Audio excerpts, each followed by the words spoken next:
What's going on, everybody? It's Antonio from Akari Press. We're on the Indiegogo. $64,647. Santana Baby Triple Cover Pack is, of course, still ongoing. If you want it, head on over to Indiegogo or just type in AkariPress.com. It'll take you right there. Link, of course, is in the description. All right.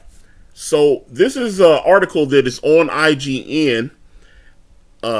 I managed to get to see Avengers Endgame a few hours ago. When I walked out of the theater, I was already kind of confused about some of the things that had happened in the movie, and I had made a list, and I had cut a video and everything, and I was in the process of uploading it, and then this article on IGN came up, and it answered some questions, and I think I'm gonna, talk about this article because I can add my little points as I go down their little list. But this is about Avengers Endgame. If you haven't seen it, there are definitely about to be spoilers ahead. So if you want to come back at another time after you've had an opportunity to watch the movie, then go ahead and back right out and no harm, no foul, right?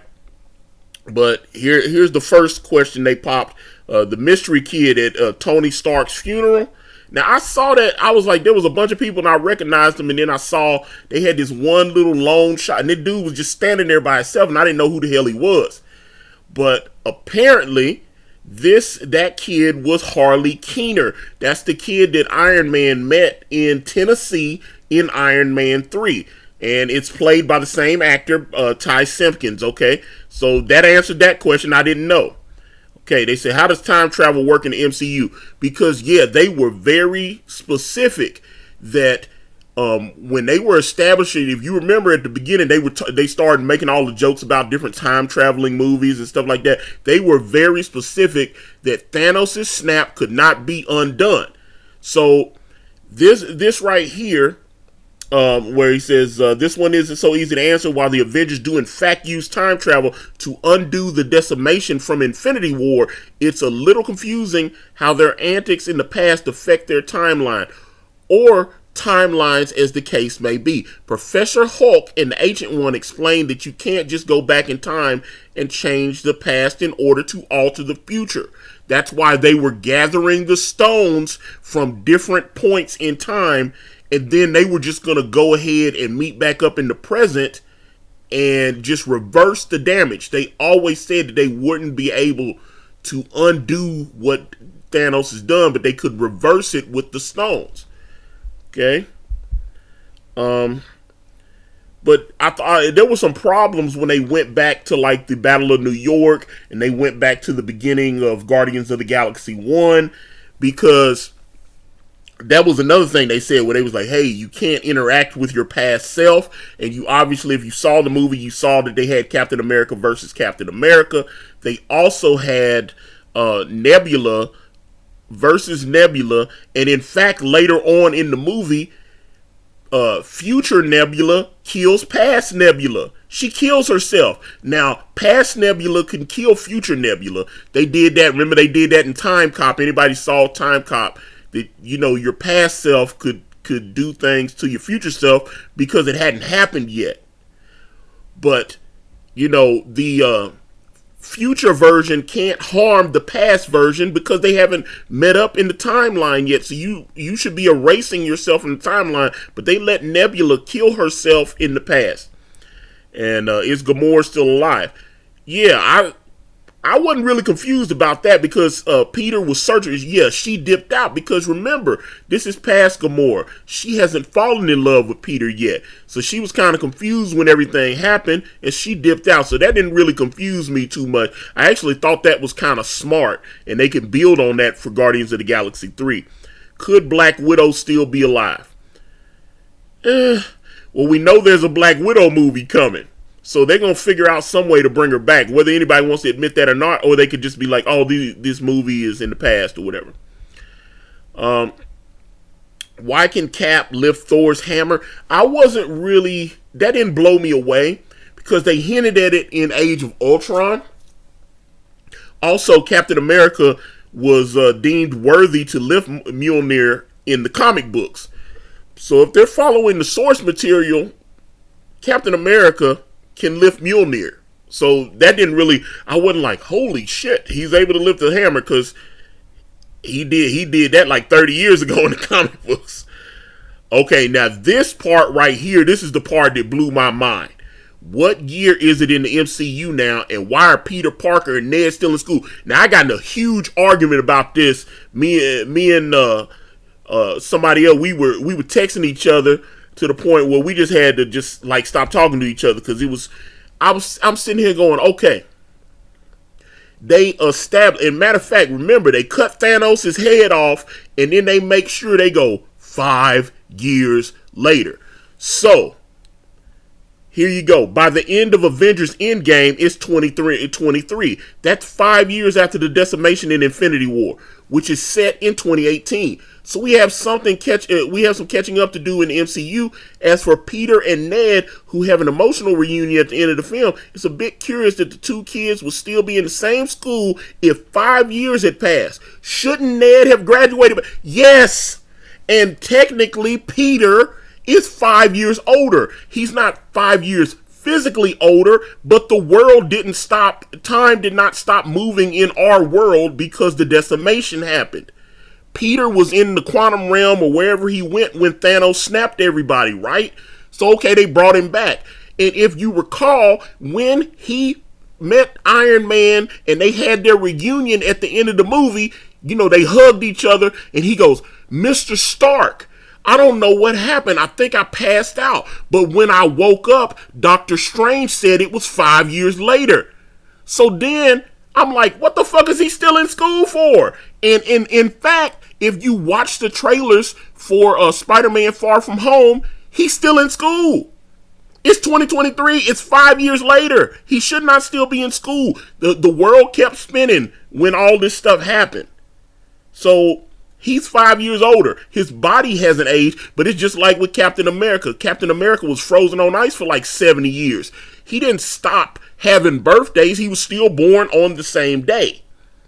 So Captain America being suspended via the freezing, that's why they were saying that he's like, hey, that's the same way they play it in the comic books, that he's a man out of time. He's like 80 years old and he's from the 20s and 30s era or whatever. So, you know, he's from that World War II era, and now it's 2019, and he's like, man, when, you know, in the 40s or whatever, everything was different. So that's the whole point. Now, you've established, you had Peter even establish that he's 5 years, you know, he's 5 years out of time. He's lost 5 years.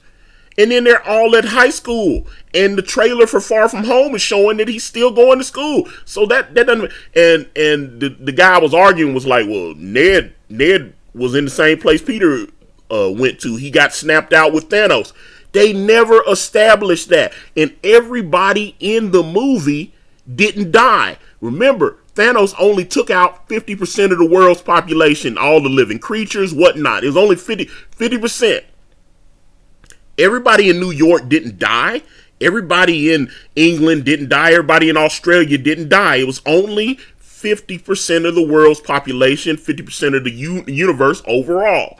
So we never established that Ned was gone. And even if Ned was gone, if he got snapped out when Thanos was there, it's still 2023. It's five. They specifically put up on the screen that it was 5 years later. The whole world, and matter of fact, when they let Ant-Man out, which that was kind of weak too, that van, and then all of a sudden the rat's like chewing on the cables, and it triggers the device to free him from the quantum realm. That, I thought that was weak. I was happy to see Ant-Man, but that was weak how they got him out of there. I thought they was going to be a little smarter, but they just had it happen by luck. But the whole thing, okay, so he gets out after he's been trapped for 5 years. And you remember, he goes home and his daughter has aged. She's not the little girl that you've seen in the other Ant-Man movies. So they specifically were trying to point out that time had passed.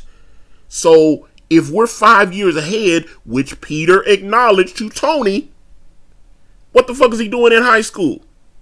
Anybody can answer that question? Let me know. How did Captain Marvel find Tony Stark? I just thought that was girl power magic because there was a couple of girl power magics in there. Maybe there's gonna be some deleted scenes because that movie's 3 hours long. There probably is, but they had this whole thing in there, but that didn't really. That didn't really blow my mind because I knew they were trying. Matter of fact, they even said that Kevin Feige made the Russos put Captain Marvel in because they didn't really want to deal with her. They thought that, if you're going to start doing Captain Marvel stuff, maybe establish her and then start doing her, building on her in the Phase 4 movies. And Kevin Feige was like, well, no, we need her to be in this movie. And so that's why she's barely in it. She's right there at the beginning, and then she comes in and girl power at the end to save everybody, right? That's why, because they said the Russos didn't know what to do with her, and they had already had a plan for how their movie was going to go. All right. Is Loki still alive, and where's the Tesseract now? Of course Loki's still alive. They set that up, and as you recall, they have already announced that there is going to be a Loki miniseries. It's going to be on Disney Plus. So there, Tom Hiddleston is playing Loki. So of course he's still alive. This is the way that they get him out of that because Thanos killed his ass. So by him being able to steal the Tesseract and escape, instead of going back to Asgard to face Odin's justice like he did at the end of Avengers, then that's how they set everything up. So, like I said, I have a feeling that'll be how they're able to explain how the Black Widow is still, when they bring, because like I said, they're bringing the Black Widow back. Either they're going to do a story set in the past, or she's going to be resurrected somehow because they got a huge $100-something million movie coming with her. So she's coming back. Okay. So Loki, that didn't shock me. I knew they had to set up something because they have the Loki miniseries coming up. Let me see. Now these are some good questions. How does Cap put the stones back in time so easily, including turning them back into their previous states? The Tesseract, the Ether, Loki's scepter, and the orb, not to mention returning the Soul Stone to Ghostly Red Skull. How does that work? Now, some people even said that we might actually get the Red Skull to return to the MCU because he was only bound to Vormir while the Soul Stone was there. Okay, but where did Valkyrie get her winged horse? That's a good question because they had pretty much said in Thor Ragnarok that all the Valkyries except her had been wiped out and all those horses had been wiped out. And why didn't she have that horse in Thor Ragnarok? That's a really good question that I didn't think I had. How exactly does the world readjust to the reintroduction of 50% of its population after 5 years? That's a really good question. Why couldn't they snap Tony back into existence before returning the stone? Because Robert Downey Jr. wants to take a break. That's the only answer I can come up with. Why didn't Captain Marvel bring the remaining Nova Corps, the Kree Army, or the Skrulls in to help? That's a good question. I was expecting the Nova Corps, since they showed the Nova Corps in Guardians of the Galaxy 1, I was expecting the Nova Corps to show up. And technically, they could have done it, even though they said at the beginning of Infinity War that Thanos had destroyed Nova Prime. The Thanos they were facing was past Thanos. So a lot of that stuff hadn't happened yet, so they could just go right back in time and grab the Nova Corps that still existed as well. I thought about that, but sadly there was no, although they didn't really handle the Nova Corps the way that I wanted to see them done in Guardians of the Galaxy 1. So maybe leaving them out wasn't the worst thing. Did the Ancient One live on Bleecker Street back in the day Doctor Strange first met her in Kamar Taj? Well, they also showed that the Ancient One traveled the Earth, and they do have a base set up there. What they had at least 3 set up for the Sorcerer Supremes or whatever in Doctor Strange 1. They showed in the other 2 locations fell and New York was still standing, but at that point in time, that's before Stephen Strange even became before he became the Sorcerer Supreme. So basically, all three stations should still be there. So that didn't blow me away. Let me see. Where the heck was Goose? It'd be alright. Alright. But here's another question that I have that maybe one of you guys can answer. Because we already know there's a bunch of that time travel nonsense in here. How did Hawkeye's wife call him after Hulk snapped the gauntlet the first time? Remember, Hulk snapped. He snapped his fingers and it was supposed to be reversing everything, right? And then all of a sudden they weren't sure whether it worked. And then Hawkeye happened to look over on the table and it was his cell phone and it was his wife, Laura. His wife, Laura, was calling him. But they already established 5 years had passed. Laura was in, she's been dead along with the 3 kids for the last 5 years. Then Hawkeye went rogue. He's going off killing all these criminals and stuff. He went down to Mexico and killed some cartel people and stuff. Went over to Tokyo, killed Yakuza bosses, all this kind of stuff. He's wiping out organized crime all over the world. He's not at home on his farm anymore. That farm was there because he was, because he had kids and a wife. And that was set up so he could escape and just be a normal person. But now he doesn't have anything to live for, so he's going around just avenging everything and taking out all these criminals. So, number one, why does he still have the same phone number 5 years later with his wife dead? His wife's dead. Why would he have the same phone number? Why does he still have the farm? Because he's on the run. He's not going back to that farm. And everybody that would know him knows where that farm is. So if they're looking for him, as Rhodey was looking for him and Natasha was looking for him, then that's the last place he's going to go back to because they be looking for him. So you got a farm, that place will be overrun and overgrown or whatever, run down for 5 years of being abandoned. Just saying, that looked a little strange. I understand that they wanted to give that emotional, Hawkeye's wife's calling them thing. But she's been gone for 5 years. That's the same shit as with the school and everything. It's the same principle. There shouldn't be anybody going to the school. But, hey, what are you going to do? I enjoyed the movie, but I thought they may have use the time travel to finagle a thing or two. But I, again, enjoyed Avengers Endgame. Let me know what you guys think in the comments. So with that being said, I'm going to wrap this video up. And if you guys want to reach out to me, I'm on Facebook, Instagram, Twitter, and right here on this YouTube channel. Everywhere is at Akari Press. And if you type in AkariPress.com, it will take you directly to my Indiegogo campaign for my comic book series brand with the phenomenal Kanan White. We're on Teespring. We're on Amazon.com. The links to those are in the description. Thank you guys so much for watching. Like and subscribe. I'm out.